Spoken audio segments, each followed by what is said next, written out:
the game from Philly Pressbox Radio, Bill Clement and Jim Chet Chesto.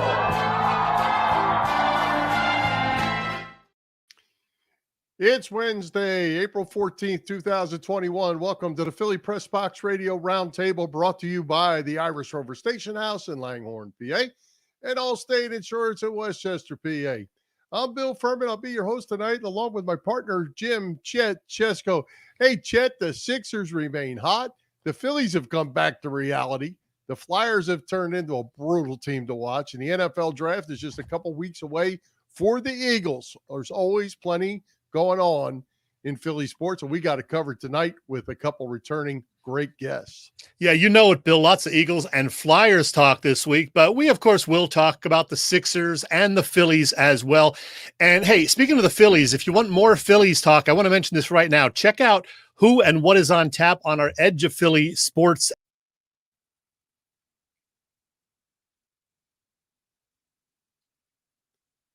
Look at that lineup, Bill. You got Chris Therien with us tonight, along with Paul Domowitch. We're not talking Phillies with those guys, but then Mickey Morandini joins the Edge of Philly guys later tonight. And then Lenny Dykstra, that's right, nails Saturday morning on Patterson Ave Fanatics. So that's going to be a whole lot of fun. Yes, it will. Good lineup for the Edge of Philly Sports Network, that's for sure. Hey, Chet, two great guests tonight, and Inquirer.com's Paul Domowitch to sort out the Eagles' dysfunction for us. That'll be a lot of fun. And former Flyers defenseman and broadcaster Chris Therien is back to talk hockey as well, and his new opportunity he told us about a few weeks ago with Limitless Recovery. So with that, let's welcome Inquirer.com's Paul Domowitch back to Philly Pressbox Radio. Paul, welcome. Thanks, guys. Thanks for having me. Hey, Paul, boy, what an off season it has been already. Doug Peterson, Carson Wentz, both gone. Howie Roseman remains, of course, and there are all sorts of stories out there about dysfunction in the Eagles organization. Is it safe to say that Jeffrey Lurie is more involved in the draft process and other player matters than he has fessed up to? Yeah, I mean, I don't think he's become Jerry Jones, but he's certainly more involved than he had been in the past. Yeah, what about Paul? What's the deal with the whole micromanaging thing that's coming out now? It seems with Peterson and all that. I mean, I guess I'm a little naive because I've only been involved in high school football and my son in college football. Do general managers tell coaches who to play? You mean do coaches? Do owners tell and general managers tell coaches? Not ordinarily, no. Okay. I don't think most of the problems they had to do with coaching personnel more so than playing personnel. Aside from that travesty of a last game when Doug was essentially ordered to lose it, and he ended up putting in Nate Sudfeld. But a lot of the problems that led to his firing had to do with them wanting to make changes on that coaching staff of Doug's and him not wanting to fire people. And that kind of, those things never happened with previous coaches. I think they felt they could do it with Doug because he was inexperienced as a head coach. Didn't seem to matter that he had won a Super Bowl in 2017. But I mean, before that, they pretty much picked his initial coaching staff for him. And then when things started to go south in 2016, they wanted him to make changes that he didn't want to make. And that was kind of, the beginning of the end as far as the relationship there. Well, Paul, it's just a coincidence, but today happens to be the 109th anniversary of the sinking of the Titanic. And so this picture just happens to come to mind for me. But the new head coach, Nick Sirianni, hasn't exactly energized the fan base with his first couple of Zoom news conferences. Lurie says Sirianni got the job because of his smarts and his head coaching potential. Skeptics say it's more likely because Lurie and Roseman have a guy that they can control. What is more accurate?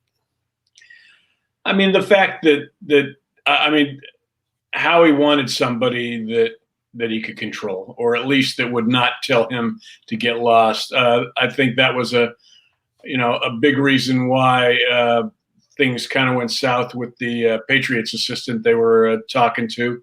Yeah. That it became evident to everybody, and finally Howie, that this was going to turn into another Chip Kelly situation at some point.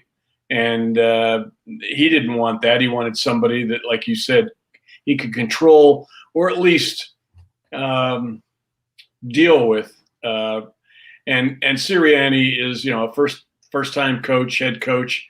He's not going to make waves there. He knows what it's going to take to keep his job. I don't think. I mean, again, the situation here is not as bad as a lot of other places as far as owner and even GM dictating things to a coach. It's just that things, after they won the Super Bowl, Doug thought he had a little bit more sway in things than maybe they thought he did once things started to go south. So, but Sirianni, for now, it's a happy marriage. But, the problem is always going to be Howie, and, that's not going to be rectified anytime soon. A lot of rumblings going on with the draft coming up here in a couple of weeks that the Eagles were actually looking quarterback, possibly with all these quarterback young ones coming out. Now there's been trades, and it looks like Jalen Hurts is going to be the guy, at least for this year. Is he in a comfortable spot, or is he just filling a spot here till next year's draft? I mean, it's what he makes of it, and he knows that. There are no guarantees.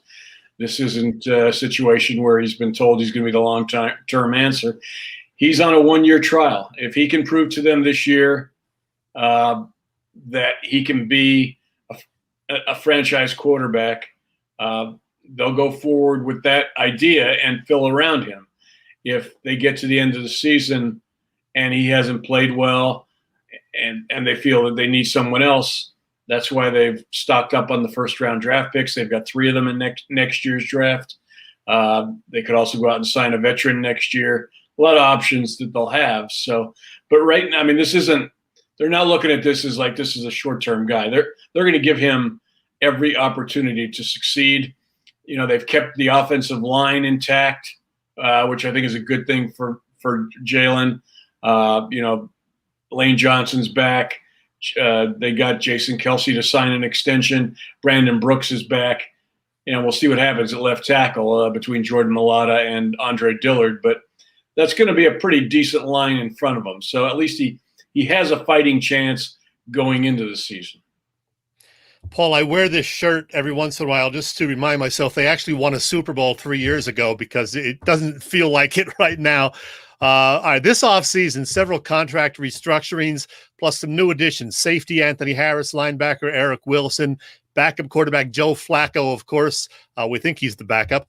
And back for a third time, running back Jordan Howard. There wasn't any money for any, big blockbuster signings. But what do you think of these additions? They were okay. I like the Eric Wilson signing. Got a chance to play last year in Minnesota and made the most of it.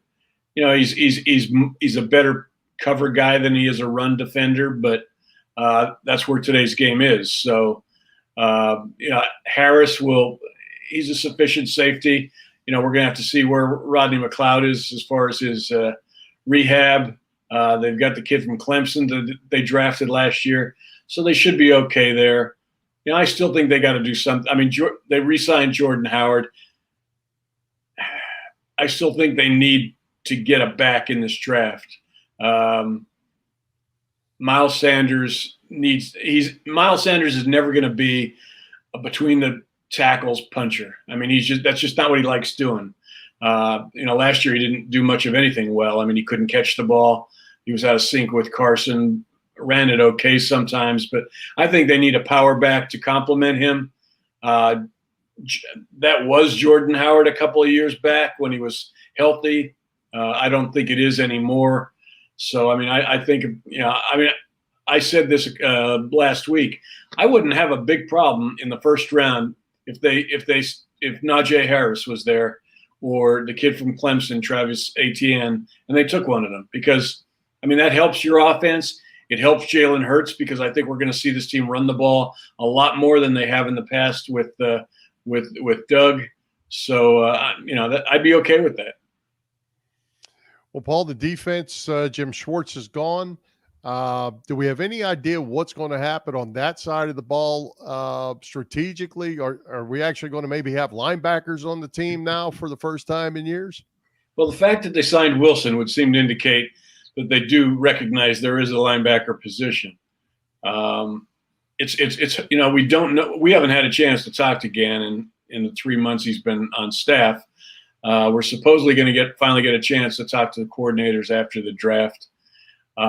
We're assuming, all we can do is guess because he's never been a coordinator, that he's going to follow a lot of the things they did in Indianapolis last year where he was the cornerbacks coach, which basically is going to mean they're not going to do a lot of blitzing. They're going to play a lot of cover two. A lot of the same things Schwartz believed in, except a little bit more importance on the linebacker position, and have the safeties play a lot of split safety type of stuff. So, but that's only a guess because Gannon may have tricks up his sleeve, may have some ideas of how he wants to change from what they did in Indianapolis that we don't know about. But and I'm also curious to see, how it's going to affect how they draft. Would they take a linebacker in the first round if Micah Parsons is there? They haven't drafted a linebacker in Philly in the first round since Jerry Robinson in 1976, I want to say. 79, I believe. 79, yeah. So it's been a while. It probably won't happen this year. But if Micah Parsons slides down to them wherever they are, he's a special player. So, but right now we don't know what they're going to do with what their draft strategy is. They traded down once. I think they're still. I think they might consider trading down again because they just can't seem to get enough draft picks. But there's been some suggestions that they might, if they're at 12 and somebody like Patrick Surtain, one of the cornerbacks that they want, is they're at 9, they might trade up so that they can jump over Dallas and get somebody like that. So it's all, right now it's all guessing, but that's where we are. Yeah, I know we've heard Surtain linked to the Cowboys on occasion. Let's say the Eagles stay at 12 and you have the 2 Alabama receivers there, Smith and Waddle. Would Howie go for one of the receivers maybe to make up for some past discretions, taking our thing a Whiteside 2 years ago, that sort of thing? I think it's a good possibility, Chet. I don't think they certainly haven't given up on Rager. I don't know what they're thinking right now with regard to Arcega-Whiteside. He'll be given another chance this year, but regardless, they still need another wide receiver, another impact guy on the other side from Rager because you're losing. Deshaun Jackson's gone, Alshon's gone, so they need help there. So definitely wide receiver is going to be a possibility. So is cornerback. Mm-hmm. Hey, Paul, you mentioned the offensive line looks like it's intact if it's healthy. What about Zach Ertz? Where's that going to land? And with Ertz and Goddard both back and a solid offensive line, you certainly have something to build with on the offense. Well, there's still a sense that Zach's going to get traded here at some point, whether it's on draft night. He wants out. They're not going to re-sign him to any kind of extension, or at least they hadn't planned to. If maybe that's changed, but I doubt it. So I still think that's a good possibility. They trade him. Right now we don't know how much. Next year, I had asked Sirianni at one of his 2 press conferences, are they going to play a lot of 2 tight end next year? Does he like it? And he kind of, they're going to play whatever their personnel dictates is the best thing to do. If they trade Ertz and don't get a replacement, we probably won't see a lot of 2 tight end. They're going to he even suggested using 2 backs, which is something that that Doug almost never did. He used it as a gimmick last couple of years, maybe once or twice every 6 games. So But I still think, if we get past draft day and Zach is still on the roster, then I think that the chances of him staying one more year increase. It probably means Sirianni had a talk with him, told him, Zach wants to stay. He wants to finish his career as an Eagle. He's got more than 1 year left, though, so I don't know. That's not going to – unless they give him a new contract, he's not going to be here for the end of when his career ends. So, but the main problem and the reason he's still on the roster is they've had no significant offers for him. 6th, 7th round picks, they could pick that up 2 weeks before the season if they want, if that's what it comes to. I think they're still holding out, hoping maybe in training camp somebody loses one of their tight ends and suddenly Zach becomes a lot more valuable. Kind of like going back to 2016 when Minnesota lost its quarterback and they traded Sam Bradford. That was like a gift horse for him. Maybe lightning strikes twice. Well, as it stands right now, Paul, the Eagles have 11 picks in this year's draft, and they certainly have a lot of needs. So anything in particular they'll be especially working to address with those remaining draft picks? Yeah, how many of those are five of the 11 are in the 6th and 7th round, which is right. They're like throwing them darts against the wall there. But they do have 4 of the first 84, 5 of the first 123 picks, which are situations they haven't had in a long time. So they have good picks if they draft right, and that's a big if because they haven't been drafting right in a long time. But as far as what they need, they got to find a cornerback. First round is a possibility there, but there are cornerbacks they can get on the first and second days of the draft. Same with wide receiver. They need an edge rusher. Brandon Graham, they signed him to an extension, but he's 33. So we're talking 1 year, maybe 2. Derek Barnett, they did not release him. They did not trade him. They did not give him an extension. So he's back on the 5th year of his contract, getting $10 million. So they clearly have not made up their mind on him. So he could be gone after this season, which only leaves Josh Sweat. So this is a good draft to get an edge rusher. You don't have to get one in the first round. Day 2 is pretty good for them. So I think they need help there. You could pretty much pinpoint any position. Like I said, running back. They'll probably take a quarterback at some point because they need a third quarterback, a developmental guy. It won't be. I don't think they're going to pick one high this year. They're not going to shock us again. But at least they have so many needs that at least they can use the best athlete available approach, because anything they get is going to be a position of need for them. Well, Paul, as an Eagles fan, I'm still irritated by the whole Jeffrey Lurie press conference after the firing of Doug Peterson, where basically philosophically they didn't say rebuild, but they did say rebuild. And, they traded back. They lost the game on purpose. They traded back to pick up another number 1. I kind of feel like I don't know. It's like putting lipstick on a pig at this point. They're not really all that interested in this year as much as they are down the road. They are. You're right, Bill. I think the reason they didn't use the word rebuild is because they know they're in the NFC East. So if they can be respectable, that's within reach.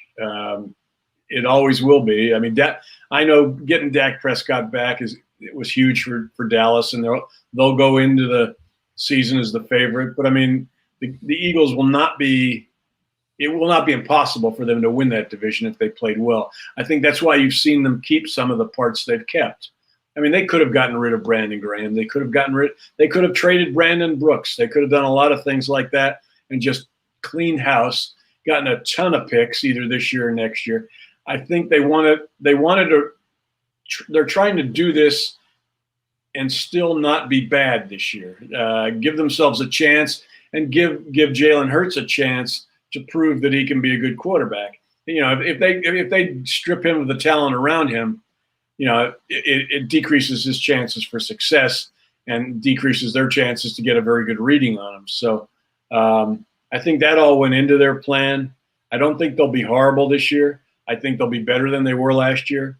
But it'll still be a year where they're looking towards, in the NFL, it only takes a year or two to turn things around, because next year cap money is no longer going to be a problem because of all the dramatic increases with the new TV deals. So, I mean, next year they can go out and sign as many free agents as they want. Other teams can too. But again, we get down to the bottom line of you can have as much cap money as you want. You can have as many draft picks as you want. If you screw it up, if you don't have smart people making the picks, it really doesn't matter. And that's where, that's where all the pressure is on Howie Roseman right now. He's got to be better. Paul, last question. I saw 6.5 as the over-under for the Eagles. It's a 17-game schedule. Do you go over 6.5? You go under? I'd probably go under. I think 6. I'm looking at 6 and 10, maybe. 6 and 11. I mean, 6 and 11. I forgot about that 17. Yeah, see? You know what? It's against the Jets. Maybe 7 and 10. There you go. Yeah, Vegas knows what they're doing. 6.5. Yep. There you go. Well, hey, Paul, we have used up all your time. It flew by. We could do this for the whole hour, but we have to let you go, and we appreciate you taking the time to join us for sure. Thanks for having me, guys. I enjoyed it. Thanks, all Paul. right. Thanks, Paul. Take care. All right. Hey, Chet, let's talk about insurance. If you're looking for insurance in the tri-state area, we've got the spot for you. Allstate Insurance in Westchester, PA. You know it, Bill. One of the best benefits of having an Allstate insurance policy is getting a local agent like Dave Lavoie, who is dedicated to you. Building that personal relationship means you can work with someone who knows you and understands your family's needs. He'll be there if you just want to talk, have questions, need help, whatever. Dave is dedicated to protecting what is most important to you and your family. Give Dave a call today. He's at Allstate in Westchester, Pennsylvania, 610-430-0700. Once again, that number, 610-430-0700. Willie, where are... Hey, everybody, it's Willie Nile here, and you're listening to Chet and Bill on Philly Pressbox Radio. You lucky people.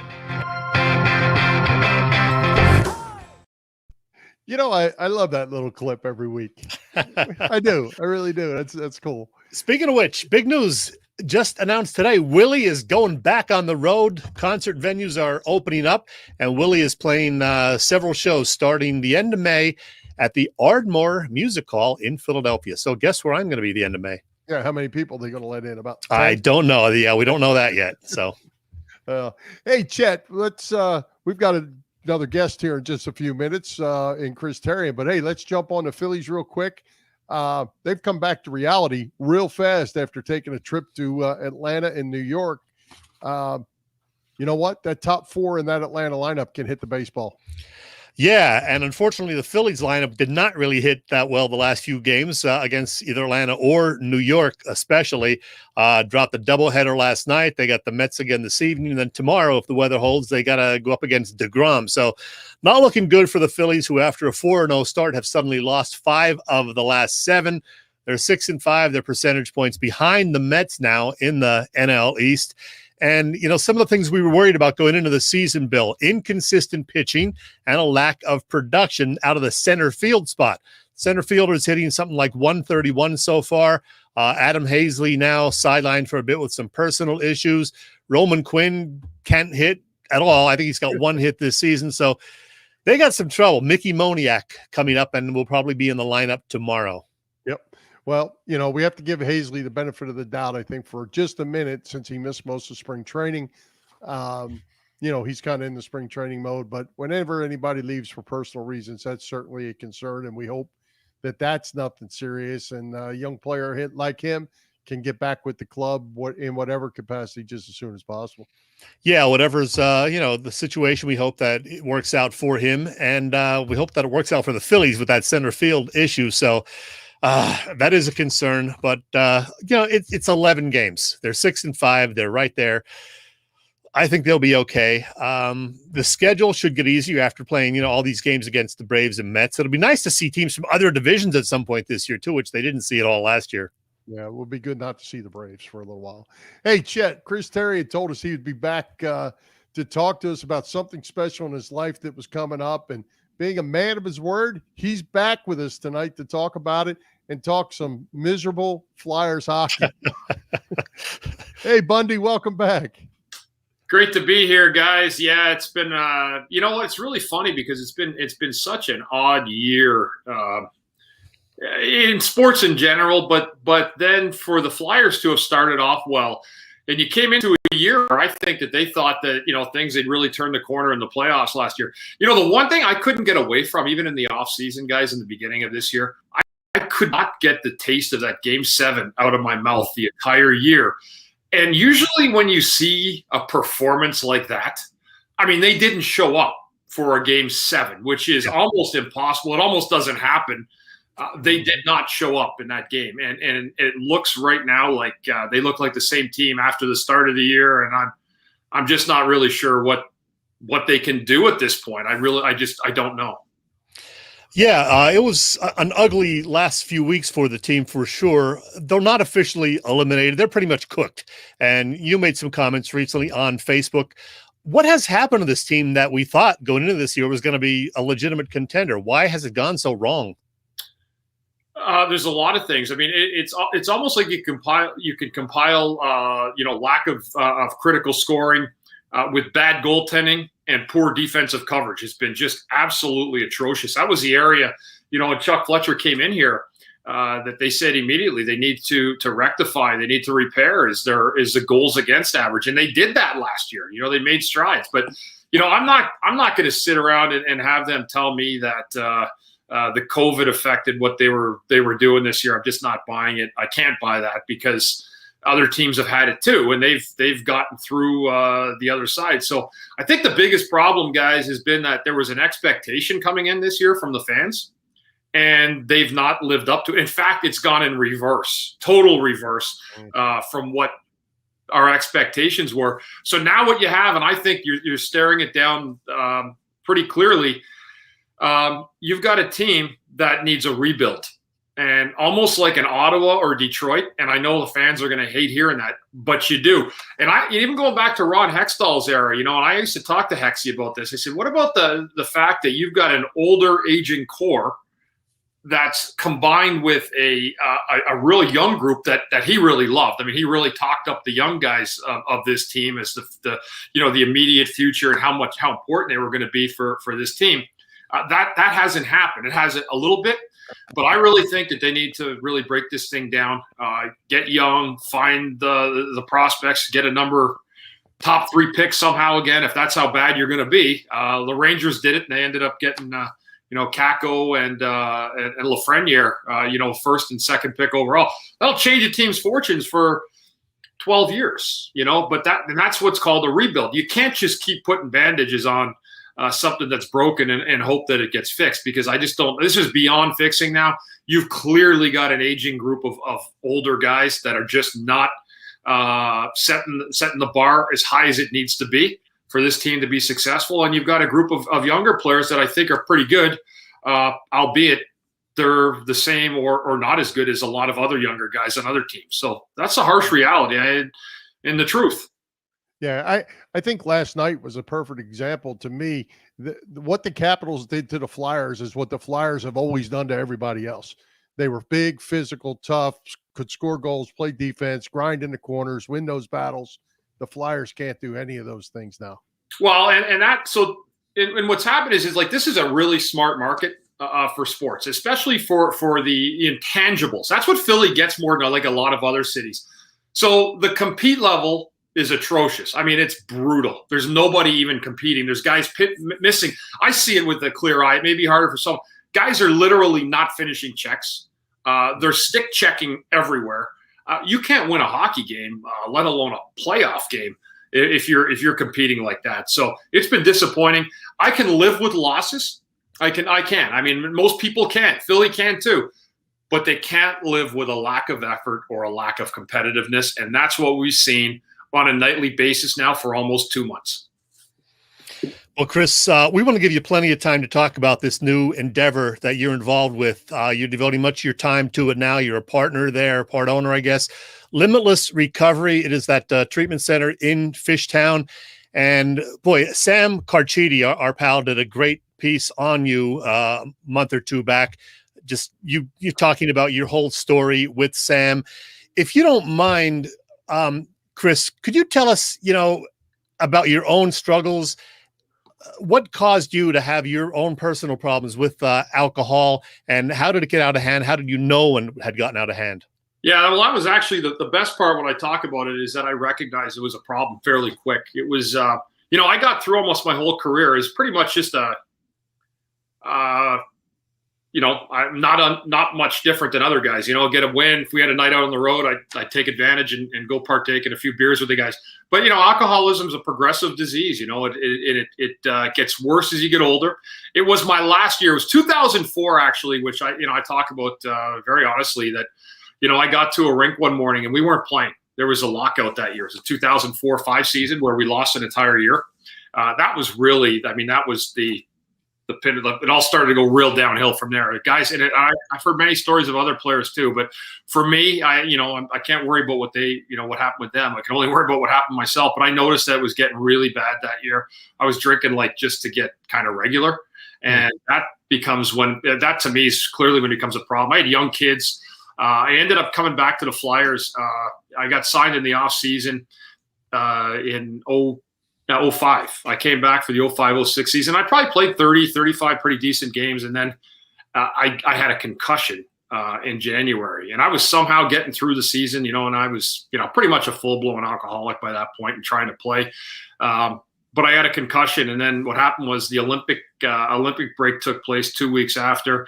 And I was essentially I went from not knowing what the concussion was to not knowing whether I was, in withdrawal or whether I was actively out there. So it was tough. I ended up at that point, and I told us, story was very, very clear. At the 2006 for me was as bad a year as it gets, and it kind of came to a close with the death of my sister, sudden cardiac death, and it was an awful time. It was the worst time. I was sick. I was sick and tired of being sick and tired. I had a young family. We had a baby on the way, which was amazing and in its own right that I was having a fourth child. And so I went away to rehab and to Karen in Wernersville, Pennsylvania, and I got the help I needed and came back and got almost 2 years. And I decided I was broadcasting radio, and I decided I'd go out and try it out in the summer again to see if it was, if I was normal, if I could ever be a normal drinker again.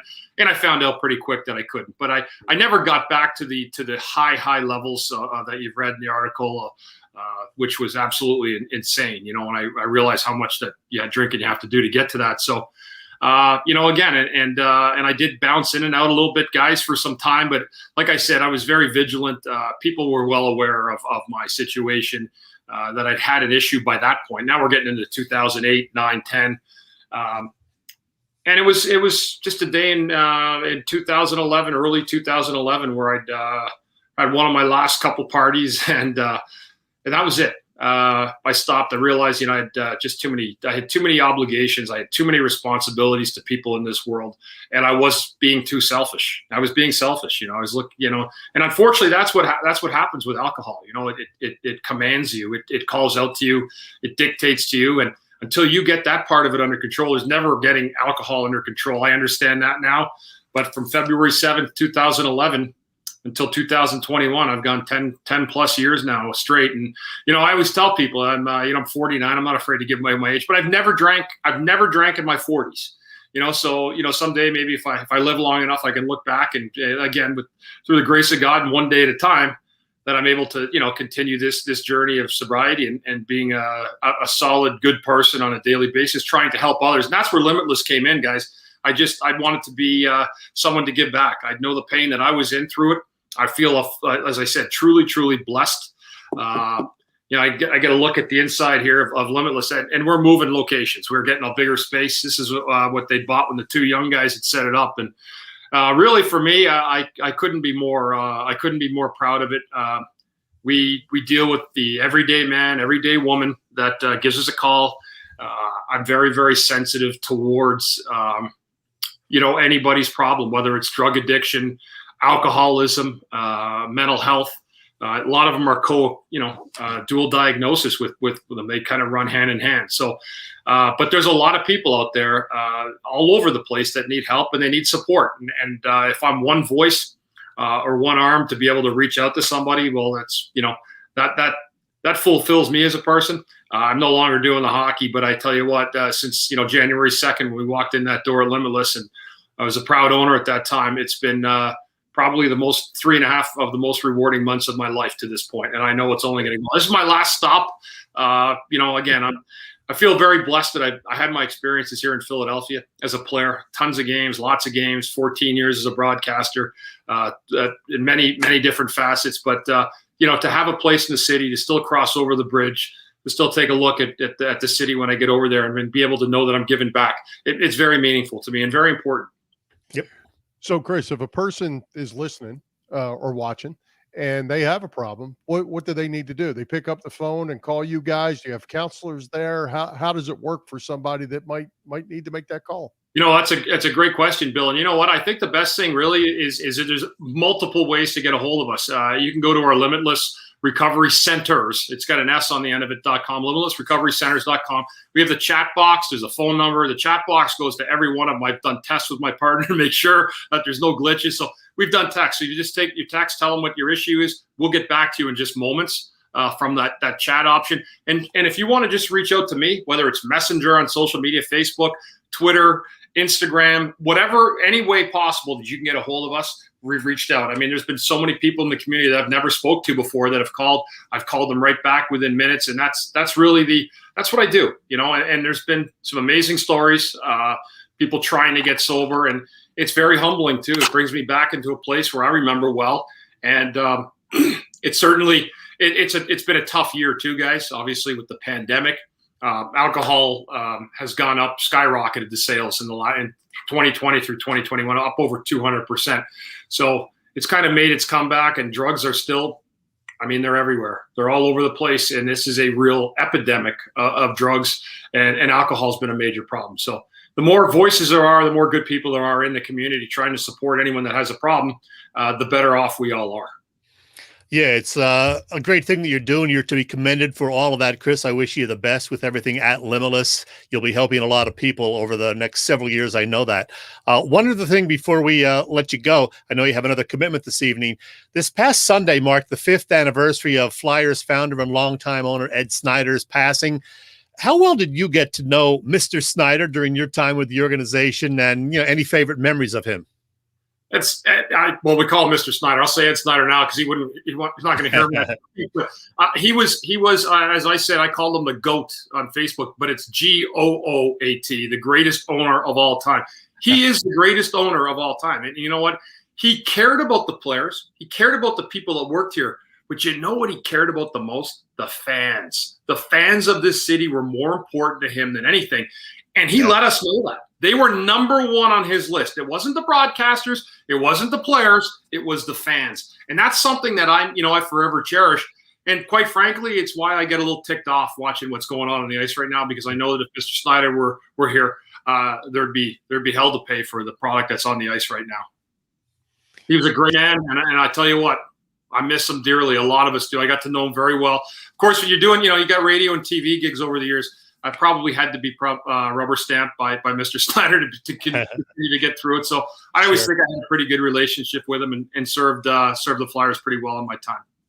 All right. Hey, Chris, we got to let you go. Before you do, one last time, where can the people find you? Phone number, website, throw it out there. Yeah, just go to limitlessrecoverycenters.com. Or you can reach me, my partner, Dom Chavone, who's in the article as well. Or you can just Google my name, Chris Therien, and you will see a lot of the Limitless pop up below it, rehab, community recovery and stuff. So don't be afraid to message me on Facebook. That's where a lot of people have reached out and said, hey, I got a brother, I got a sister, I got a friend. Mm-hmm. So don't be shy. I'm probably as regular and ordinary a guy as there is as you meet on the street. And I take pride in that. I talk to anybody. And that's pretty much who I've always been. I've been a loudmouth, but I've also I say that with pride in a lot of ways. Also, again, I love talking, and the more that somebody's able to have enough courage to come to me with a story like that, and if there's a difference I can make, then that's certainly what I'll try to do. No offense to Scott Hartnell, but I miss seeing you on TV, Bundy. Yeah, it's tough. I did it for a long time, and if they bring a new guy in, it takes time, to get a rhythm built up and everything. So I'm understanding of that. I do miss doing it. I still could have done Limitless while doing the games, but this was whatever. It's just been one of those years, guys. And you know what? I got at you. the end of the day, there's blue sky for me, and I'm happy with where things are in my life. All right. Thank Hey, you, Chris, thanks. And I can tell you, I speak for all the Flyers fans that know you and have watched you. Very proud of what you got going on. Absolutely. Thanks, guys. Thanks so much. I really, really appreciate it. All right. Thanks, Chris. buddy. Thanks, fellas. All right. Hey, Chet, I might sound like a broken record for probably the sixth straight week, but the Sixers continue to play well. The lead over the Nets is still 0 since they're still tied. But the Nets decided they didn't want to play tonight, apparently, with what they have 6 inactives tonight. Is that how it ended up? And Yeah, what's something going like on? that. Well, Harden was already hurt. Durant, who just came back a week or so ago, decided he didn't feel up to playing tonight, or whatever his excuse was. I assume Kyrie Irving's playing, but Blake Griffin is not. Aldridge, who they just got a couple of weeks ago, right before the trade deadline, he's apparently out tonight. So I think what's going on is the Nets just don't want to show how good they are and give the Sixers, any clue of what a series against them would be like, because like a lot of people, they think that these two teams are going to meet for the Eastern Conference Championship later this season. We'll see. We hope that is what happens in, the case of the Sixers. But yeah, the Nets are just kind of playing possum here. And I think they're assuming, hey, we'll throw this game, but we're not going to let them see just how good we are.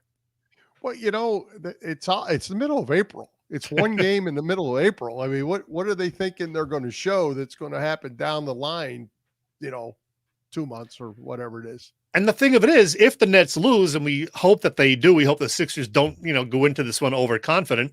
If the Nets lose, the Sixers win the season series, which of course would be the first tiebreaker because it's the third game and they split the first 2. So apparently that's not overly important to the Nets. Maybe they just think that they will, win the division outright no matter what, or that they just don't care. They think they could beat the Sixers even if they don't have home court advantage. Who knows? But I was looking to go home and see a great game tonight, and now not going to see any of the Net stars other than maybe Kyrie Irving for a while.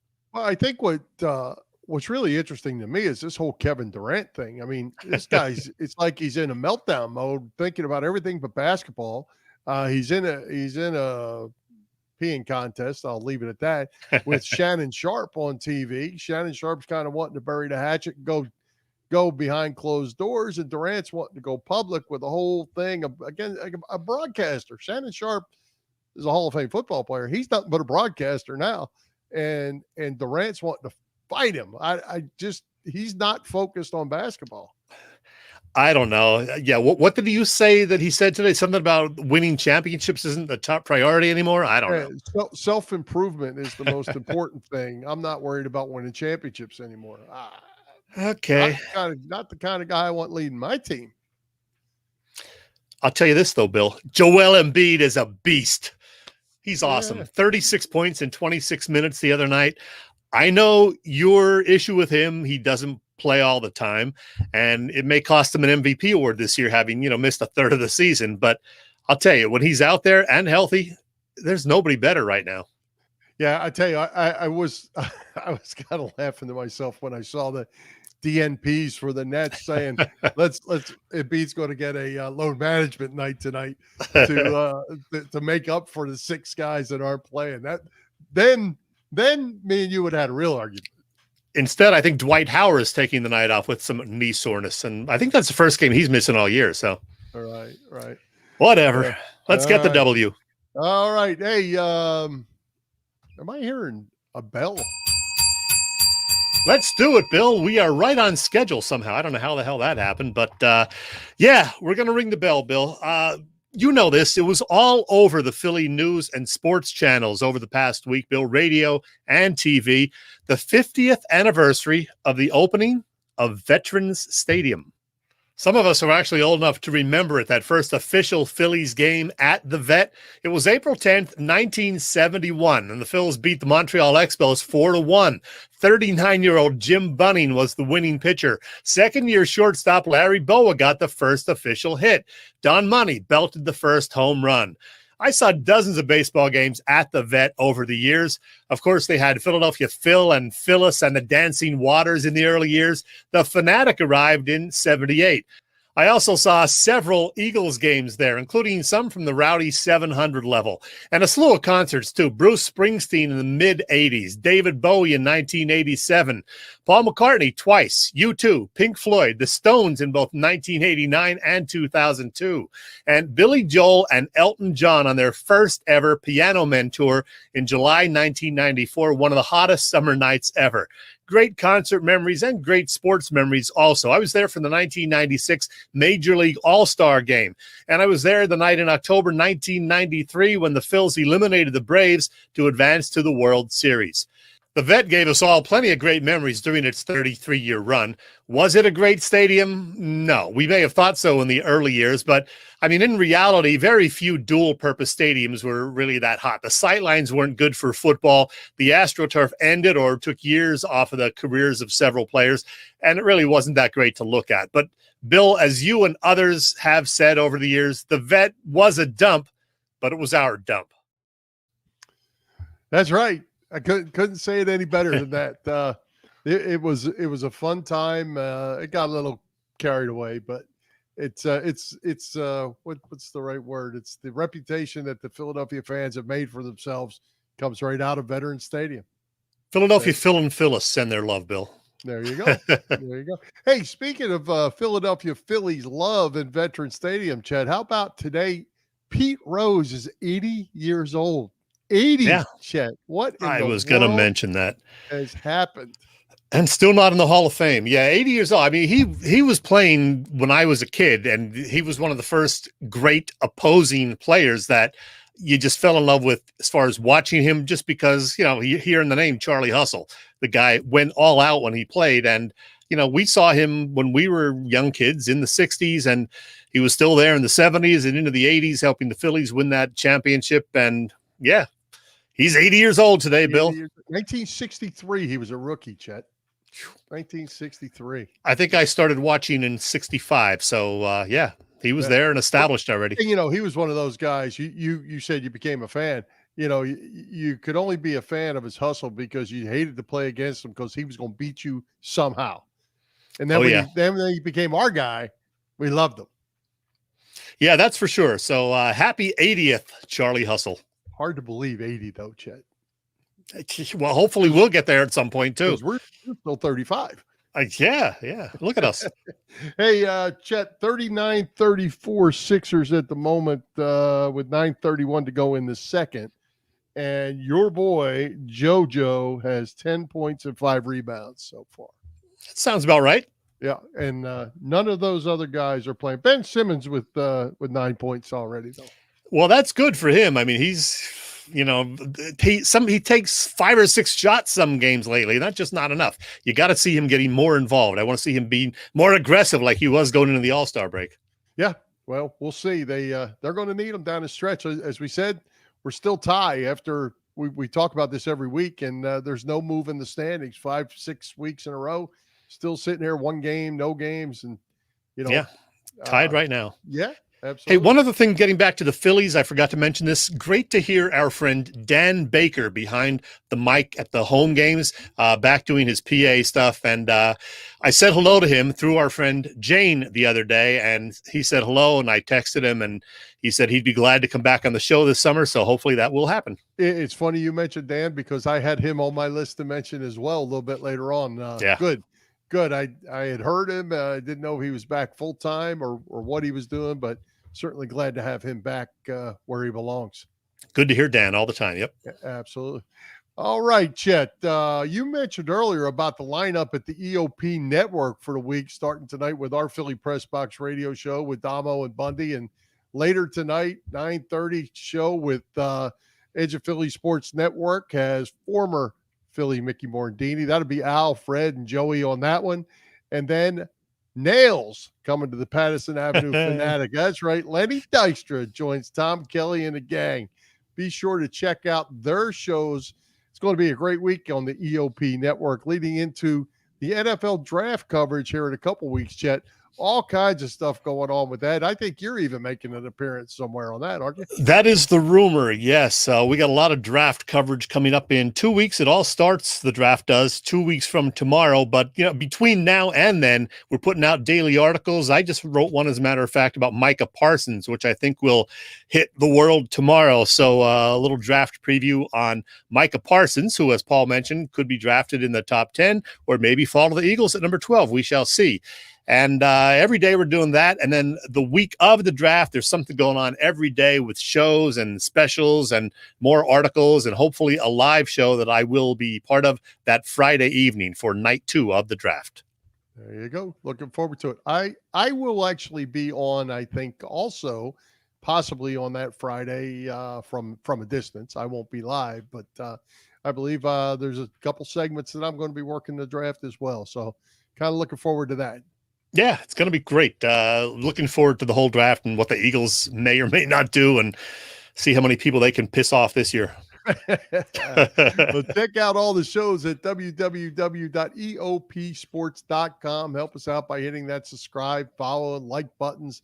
And as always, share with your friends and family. Don't forget to sign up for the weekly EOP newsletter that arrives each Friday by email. And Chet, Philly Pressbox Radio, I think we were the video of the week last week, were we not? With I didn't look at the email last week and the newsletter, but heck, that's good.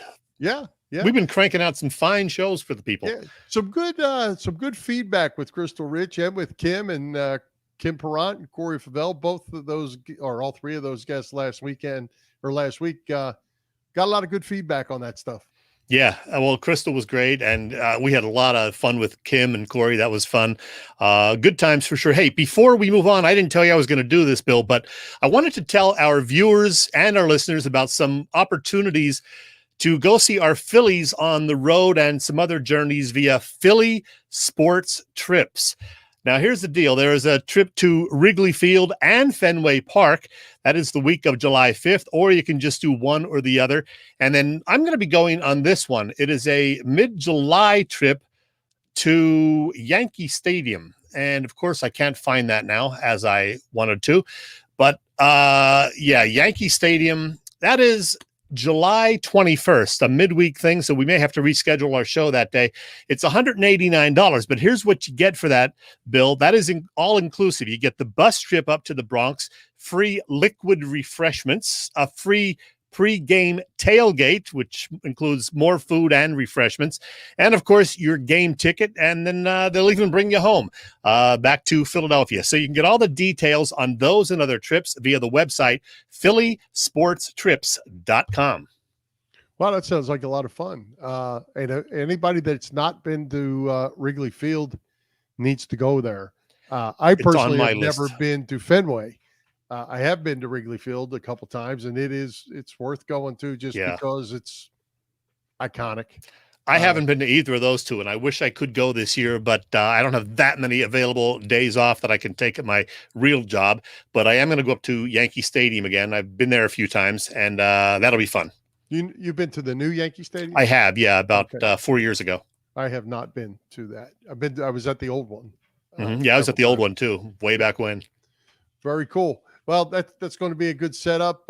Maybe we get that information out too, and we'll put it on our Philly Pressbox Radio page and our website. And anybody who wants to jump in on that and hang out with you, Chet, what could be better? Not just me, but Big Al and Freddie Burns and maybe a couple other EOP guys. So you can hang with us. There you go. Good deal. All right, Chet. Great guest tonight, as always, Paul Domowitch, and Chris Therien. Who's coming to Philly Pressbox Radio next weekend? Well, Bill, joining us next week, we have a return visit from Bleeding Green Nation's Brandon Lee Gouton. We're going to talk both Eagles and Sixers with BLG. And I don't know for sure, but he may be our sole guest next week because I don't know. I'm not sure, but we will need to spend at least 20 minutes previewing this year's Academy Awards, which will be the following Sunday. Or not. Yeah, it might be you and Brandon. Let's go with the or not on that. I'm really? Okay. Not really feeling that all that much. Okay. But you have fun with it, antagonizing your your partner. That's all good. I think I just gave you a little hint at what next week's random Chet segment may be. I might be absent for that. I don't know. Oh, you can go to the bathroom for 3 minutes. Yeah, I will. Believe me. All right, Chet, let's give a shout out to our friends at the PPCC 118 Raz Room. They post great sports memorabilia on their Facebook page so people can take a chance of winning something they may not be able to afford or have access to. All items come with certificates of authenticity. They continue to run out great autographed memorabilia from all the Philly teams and more. They have 11 line razzes, mystery boxes, and now a memorabilia shop. Check out their Facebook pages. Like them or follow them. It's PPCC 118 Raz Room and PPCC 118 Raz Room Shop on Facebook. Yes. Do you have a parting shot? We're right on schedule. Not a true parting shot this week, but we talked earlier, Bill, about the opening of Veterans Stadium 50 years ago. I mentioned Jim Bunning, Larry Boa, and Don Money, but how about the rest of that not so great 1971 Phillies team? Tim McCarver was the starting catcher for that 65 win club. And well, Bill, let me ask you, can you remember who else started that very first game at the Vet for the Phillies? Let's go with Denny Doyle. Denny Doyle was at second base. Don Money, Larry Boa. Who played first? Who played first? 1971. He was a slugger, and I like this guy. Darren Johnson. Darren Johnson is correct. How about the outfield? You're not going to get all three outfielders. I guarantee you that. We didn't have Montanez yet. We did. He was in center field before he moved to first base. Yes. Okay. Now you need a corner outfielders. We had Lazinski. No, he wasn't up yet. Larry Heisel. Ooh, Larry Heisel was on the bench. He did not start. The corner outfielders for the opener were Roger Freed in right and Johnny Briggs in left. Briggs only played 10 games that year with the Phils before they traded him to Milwaukee for two guys that never really lasted. Ray Peters, a pitcher, and outfielder Pete Kogel. I didn't realize that Briggs was still there in 71 from being on 10 the games. He got traded at the end of April. The end of April, they traded him. And Chet, I have in my collection, which if I'd have known we were going to talk about that, I'd have brought it out somewhere. It's a framed picture. Actually, Carl's Cards did this. It is signed by Bunning, Boa, and Money with their accomplishments listed with the whole opening day at Veterans Stadium. Thanks. Nice piece, all framed up, which looks cool. By the way, 1971, Bill, was also the very first year of Harry Callis as the Phillies announcer. He had come over from Houston, and he was there, of course, 1971 to 2009, and he just passed 12 years ago this week. Yeah, and I was going to bring that up as well, Chet. 12 years ago for HK being gone and Pete Rose being 80. Something is amiss. I miss these guys, Harry and Whitey. Absolutely. Speaking of that, one quick mention. We've got an addition to Phillies radio coming back. How about that? Murph. What, surprised at that? Yeah. I mean, because, the TV folks let him go last year, but now he's coming back doing some radio. I don't know the specifics. Is he going to fill in and do some mid-inning play-by-play? What's he going to do? I don't know. I didn't hear. I didn't hear either. I just know that they've signed him, and it's kind of like as a freelance type deal. Oh, okay. And, I guess as assigned. I like it. Wrap it up, Bill. We got to go. I'm hungry. All other assigned duties. How about that? I'm hungry. All right. Let's thank tonight's special guests, Paul Domowitch and Chris Therien. Our sponsors, the Irish Rover Station House, Bob Sullivan's LakeYourAge.com, PPCC 118 Raz Room, and Dave Lavoie of Allstate Insurance in Westchester. For Jim Chet Chesko, this is Bill Furman. We hope you enjoyed the show, and we'll join Philly Pressbox Radio next Wednesday, April 21st at 7 p.m. You can see us live on Facebook, listen through our website, phillypressboxradio.com, on blogtalkradio.com/Philly Pressbox Radio, on Google Podcasts, Apple Podcasts, all the others, iHeartRadio, Philly Pressbox Radio on YouTube also, Chet. So high hopes, Philadelphia sports fans. Check us out. Oh, one more time.